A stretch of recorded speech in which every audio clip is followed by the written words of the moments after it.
write to the State Election Commission because that is to be treated as a casual vacancy.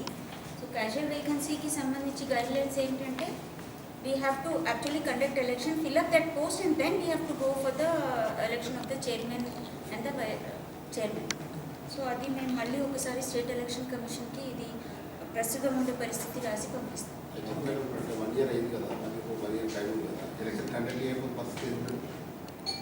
Election conduct చేయాలండి, చేసిన తర్వాతే casual vacancy చట్టం ప్రకారం casual vacancy కాబట్టి election conduct చేసిన తర్వాత చైర్మన్ గారి ఎన్నిక జరుగుతుంది, అది procedure.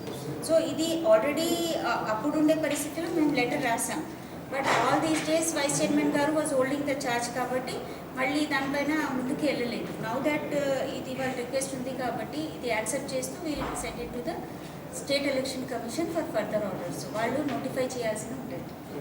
Okay, thank you.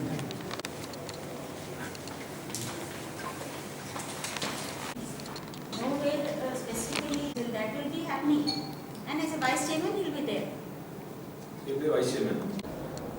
No further guidelines on that కాబట్టి ఫర్దర్ ఆర్డర్స్ కూడా ఏం ఇవ్వలేదు. ఇప్పుడు మళ్ళీ సార్తో మాట్లాడుతున్నాం. ఓకే,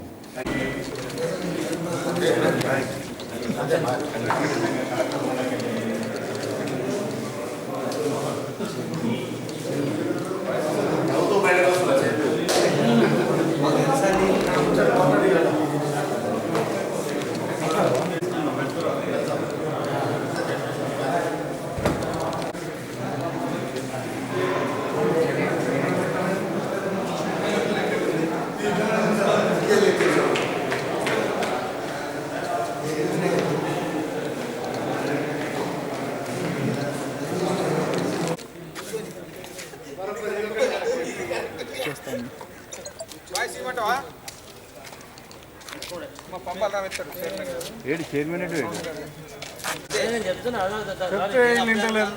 నేను అప్పుడే 2 గంటలకే అన్నాను.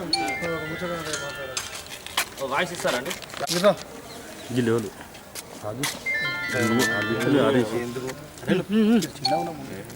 ఈరోజు మరి గత సంవత్సరం ఉన్న బోగస్ రావని చైర్మన్గా రాజీనామా చేయడం వల్ల నన్ను ఆ రోజున్న కలెక్టర్ గారు ఇన్ఛార్జ్ చైర్మన్గా నియమించినారు.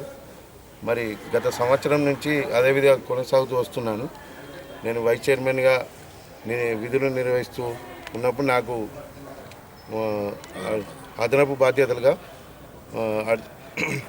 ఇన్ఛార్జ్ చైర్మన్గా నియమించారు. మరి ఇప్పుడు సంవత్సరం అయింది కావున మేడంకు రిక్వెస్ట్గా ఇప్పుడు ఎన్నిక జరిపించి చైర్మన్ని నియమించాలని చెప్పి కోరడం జరిగింది.